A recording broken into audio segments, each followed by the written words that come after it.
요셉을 생각하면 요즘 앨런 머스크가 테슬라라는 자동차도 만들고 또 로켓도 이제는 출발시켜서 다시 그 자리로 돌아오게 하는 기술을 만드는데 그의 꿈이 화성에 사람이 살게 하는 것이다. 참 특별한 사람이죠. 먹고 사는 거 얼마나 바쁜데 화성에 인류가 가서 살게 되는 것을 꿈꾸는 인생이다. 그래서 사람들은 나를 천재라고 말하는지 모르지만 나는 하루에 15시간 일하는 사람이다. 지금도 CEO인데 하루에 15시간을 일하고 회사에서 먹고 자고 하고 자기 집은 조그마한 곳에서 자기 꿈을 이루기 위하여 간다라는 거죠. 요셉을 생각하면 자신을 넘어선 사람이라고 생각되어집니다. 여러분, 오늘 요셉의 이야기를 들으면서 자신을 넘어선 자의 삶이 있기를 축복합니다. 여러분, 한번 작년을 생각해 보십시오. 자신의 이야기 속에 파묻혀져 있지는 않았는지, 자신의 감정과 모습 속에 파묻혀 있지는 않았는지. 근데 요셉은 자신을 넘어선 대의를 가지고 있었어요. 그게 바로 약속이었죠. 자신으로 살았다면 형들과 평생 원수를 졌어야 될 것이고, 자신으로 살았다면 자신이 총리가 되었을 때 복수해야 됐을 것입니다. 근데 그 모든 것을 지나서 요셉이 하는 말은 내가 하나님을 대신하리이까. 즉 하나님이 나보다 크신 이 약속을 주신 하늘의 그 별들이 또 집단들이 막 절하고 해와 달의 모습들을 보면서 내가 대단한 게 아니라 그를 이끌고 있는 약속, 여러분 자신을 넘어선 대의를 가지고 있는 자가 저는 크리스찬이라고 생각합니다. 여러분, 우리는 우리를 위해 살지 않습니다. 우리는 하나님 나라를 위해 살도록 부름받았습니다. 요즘은 교회가 제자 공동체인지 친교 공동체인지 구별이 잘 안 가요. 그저 마음 맞는 사람들끼리 모여가지고 재미있게 지내는 곳이 교회라고 생각하는데, 여러분 그건 교회가 아닙니다. 교회는 제자 공동체예요. 제자는 주님을 따라가는 곳입니다. 주님을 따라가도록 부름받은 자들이 바로 교회를 다니는 사람들이에요. 그곳에서 그들은 자신이 아니라 자신을 부르신 분을 위하여 살아가도록 요청받고 초청받았어요. 그러니까 제자는 기본적으로 자신을 넘어선 대의를 가지고 있는 겁니다. 내 인생에 꿈이 있습니까? 그보다 더 중요한 것이 나를 부르신 주님의 목적과 이유와 지금 주님이 원하시는 삶의 자리가 내가 살아가는데 이만큼 수고했고 이만큼 가졌고보다 훨씬 더 중요한 자신을 넘어선 대의죠. 요셉을 보면 이 사실이 얼마나 중요한지를 알게 되어집니다. 그러면 자신을 넘어선 대의의 모습이 그렇게 어떻게 이 삶에 이루어지나, 오늘 이 말씀 가운데서 저는 정복 전쟁 가운데 하나님 보여주신다고 생각해요. 첫 번째, 유다가 복을 받아요. 유다가 땅을 받아요. 이해가 돼요. 유다는 이제 메시아가 올 그런 아름다운 집하고, 유다의 그 아름다움은 이루 말할 수가 없는데 그 다음이 그러면 로벤부터 시작해야 되잖아요. 시몬도 있잖아요. 레위도 있잖아요. 그 얼마나, 근데 제일 끝으로 가서 베냐민 앞에 있는 요셉입니다. 요셉 지파가 땅의 분배를 받게 돼요. 이것은 요셉 지파의 중요성에 대해서 하나님 말씀하시는데, 창세기 49장을 보면요, 유다도 5절로 축복하고 이 요셉 지파도 5절로 축복의 내용이 가장 많은 지파예요. 나중에 우리가 다시 한번 배워야 되는데, 여러분 축복을 많이 하셔야 돼요. 축복을 많이 하셔야 돼요. 하여튼 이 땅에서 축복을 많이 하셔야 돼요. 그 축복을 받은 자들이 하나님의 놀라운 그 중심에 서게 되어지는 거죠. 이 요셉은 이미 야곱의 축복에서부터 상당히 중요한 자리를 차지했는데, 정복 전쟁에 오면 구체적으로 보입니다. 유다는 인구 자체가 많아요. 유다는 영향력 자체가 큽니다.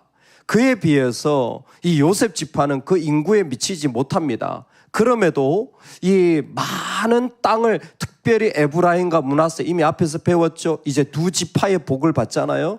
두 지파의 복을 받으면서 나아갈 때에 이 정복 전쟁에서 나타난 땅을 받으면서 나오는 특징이 뭐냐면 어떤 사람은 처음부터 이 정도 가지고 있는 사람들이 있어요. 처음부터 이 정도 가지고 있는 사람들이 있어요. 영향력 자체가 이 정도예요.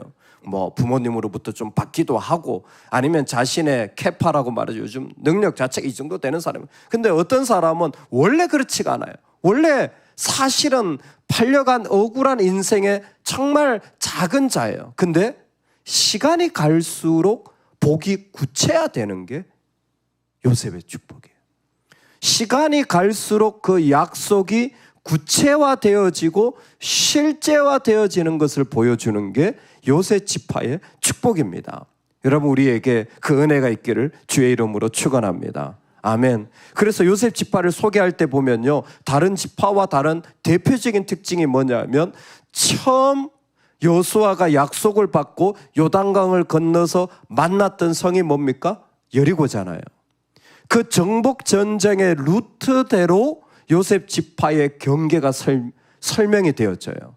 이게 되게 중요합니다. 즉 요셉은 어떤 사람들이냐면 하나님이 약속을 해주실 때 그 약속의 예가 되어지는 지파라는 거예요. 그 약속의 말씀에 예를 했던 사람들이라는 거예요. 요셉 자신이 이미 그 억울함을 당하고 힘들어도 뭐예요? 약속의 자신을 굴복하여 걸어 나간 겁니다. 할렐루야. 여러분 이거 정말 중요해요. 자신을 넘어선 사람의 모습, 그 안에 약속을 붙잡고 그 억울하고 답답해도 내가 이렇게밖에 할 수 없다, 너무 진짜 서운하다, 여러분 그런 게 없어요. 내가 넘어서야 할 자리, 그 자리를 분명히 가지고 있습니다. 하나님이 요셉을 어느 땅을 주시냐면 정복 전쟁할 때 여리고를 시작으로 나아갔던 그 땅 경계로 요셉을 주시는 거예요. 요셉은 샘플과 같은 거죠. 이 사람들은 약속에 예를 했다라는 것입니다. 그래서 더 구체적으로 요셉 지파의 특징 가운데 하나가 뭐냐면 우리는 유다 자손의 기업에서 성 이름 읽느라고 정말 힘들었어요. 이름도 어려워요. 기나, 디모나, 아다디, 게데사, 하솔, 이딴 뭐 얼마나 어려운 성들이 많습니까? 읽기도 어려워. 근데 요셉은 성읍 목록이 하나도 안 나와요. 성읍 목록이 하나도, 분명히 정복을 했을 텐데 성읍 목록이 하나도 안 나와요. 경계만 나옵니다. 경계. 어디에서 어디까지 경계만 나와요. 이게 요셉의 특징이에요. 그러니까 구체적으로 이거다 저거다 다 말하지 않아도 이 지파는 뭐예요? 하나님 말씀하시면 예하는 지파라는 거예요. 하나님 말씀하시면 예하는 지파예요.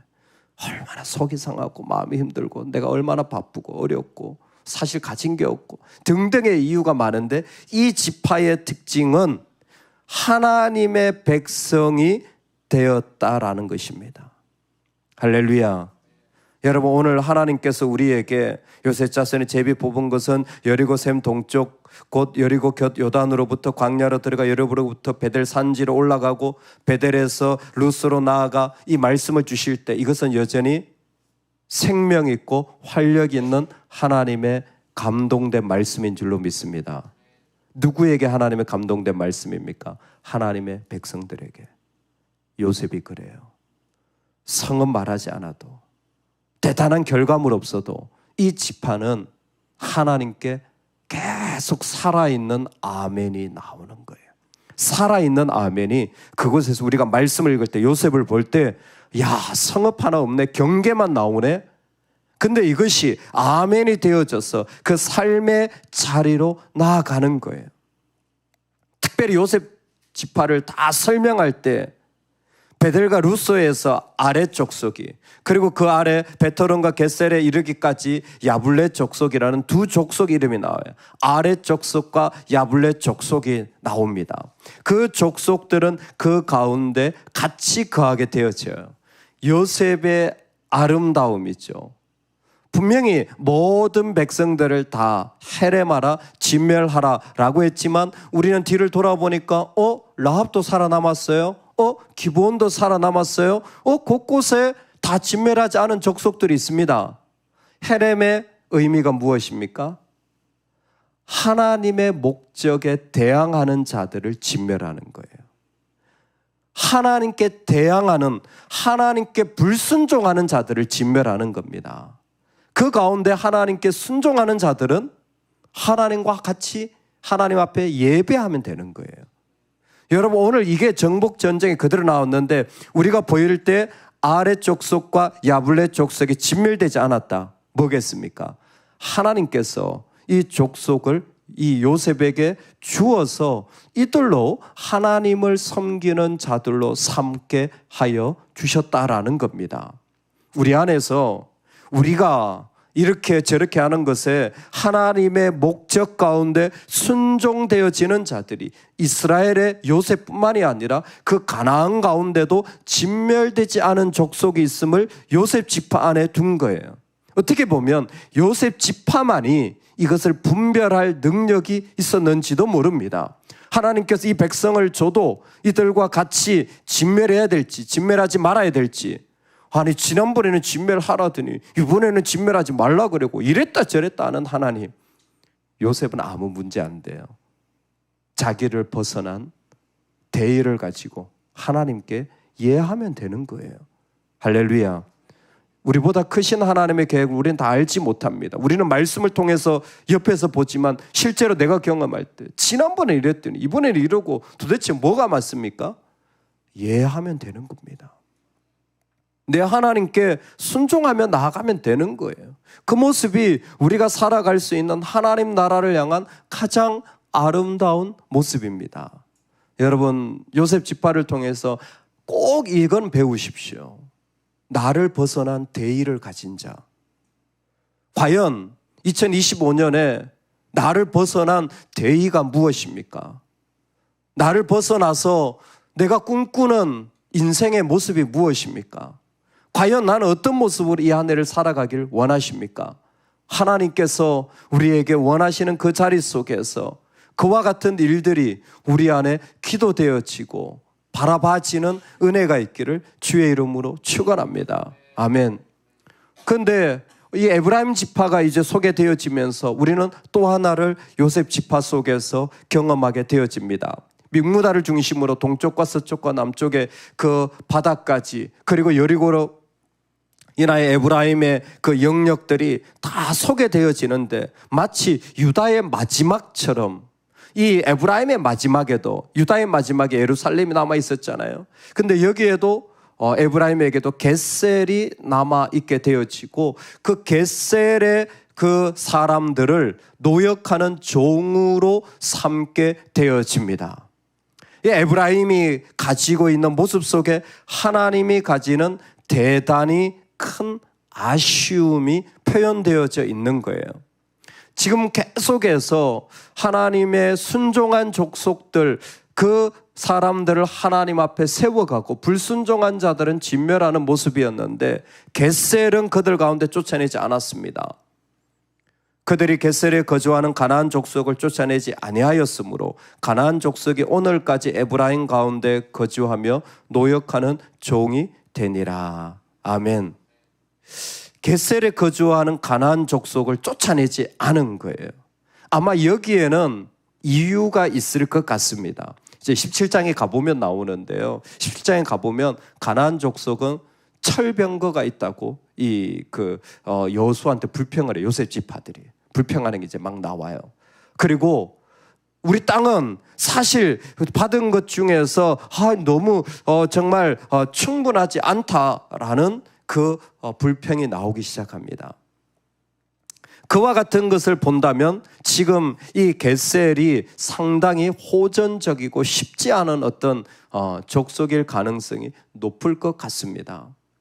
여러분, 우리가 살아가면서 쉽지 않은 자리를 만날 때에 쉽게 우리는 어떻게 하냐면 약속 바뀌다 라고 그냥 버려두기 쉬운데, 이 지파의 에브라임의 모습 속에서 우리가 하나 좀 도전받아야 되는 것이 무엇이냐면 철저히 순종하셔야 됩니다.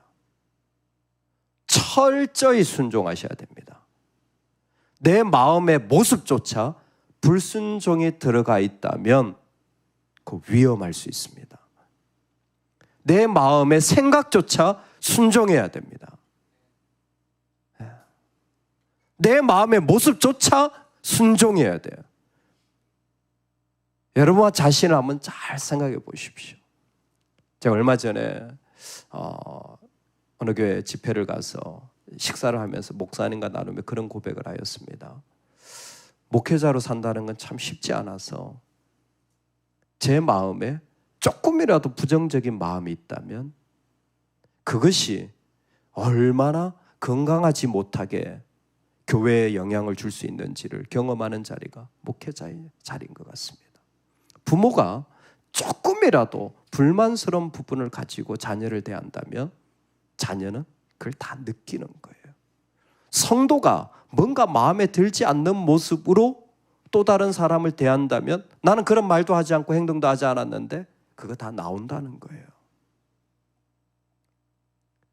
하나님의 택함받은 자들의 마음속에 뭔가 조금 좋아하지 않고 싫어하고 마음에 들어하지 않고 왜 저러지? 하는 것이 겟셀이에요. 그게 겟셀이에요. 여러분 이상하게 우리는 너무 똑똑하고 너무 잘 알아서 목사님을 향해서 교회를 향해서 너무 그런 생각을 많이 하시는 것 같아요. 정말 위험합니다. 정말 위험한 일이에요. 그거는 진짜 기름 들고 불구덩이에 들어가는 거나 똑같아요. 그게 에브라임 지파예요. 지금 아무것도 아닌 것처럼 보이죠. 결국 겟셀을 정복하지 못합니다. 결국 그것이 이스라엘의 화근이 되어서 나중에 솔로몬이 애굽의 왕 바로의 딸과 결혼할 때에 이 겟셀을 집창금으로 애굽이 줍니다. 애굽이 줘요. 그래서 겟셀이 이제 이스라엘 땅이 되어져요. 그게 뭐가 됩니까? 우상 숭배가 되잖아요. 지금은 그저 힘들어요. 난 이해가 안 가. 아유 됐어. 작은 거예요. 겟셀이. 내 마음에 아주 작은 불순종이에요. 사람도 아무도 몰라. 하나님만 아실 것 같아. 여러분 절대 그런 마음 가지지 마세요. 그게 이스라엘 우상 숭배 자리가 되어지고 이스라엘 전체를 타락시키는 자리가 바로 이 자리가 되어져요. 오늘 우리가 요셉을 통해서 두 가지를 확실하게 배워야 되겠습니다. 하나는 어떤 어려움이 있어도 나를 넘어선 대의를 약속을 가지고 순종하며 나아가는 자. 그 사람은 사람을 보더라도 하나님 앞에서 예가 되어지는, 이 상황에서도 하나님 앞에 예의 모습으로 나아가는 은혜가 있어요.